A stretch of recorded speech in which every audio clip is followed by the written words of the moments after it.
that turned himself into a pretty productive player at Western Kentucky. Grad transfer now, only 1 year of eligibility left.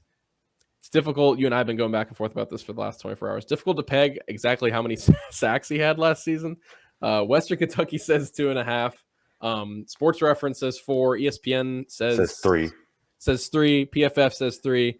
And Marcus Bragg says 6. So it's difficult to figure out exactly how many. But he was decently productive as far as we can tell as a rotational guy. He wasn't the star pass rusher for them. So this was a situation where obviously Auburn whiffed on a couple edge targets.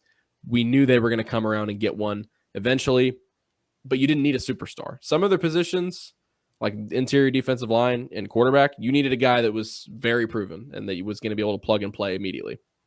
This guy, they're kind of thinking he's going to be the number 4 edge rusher.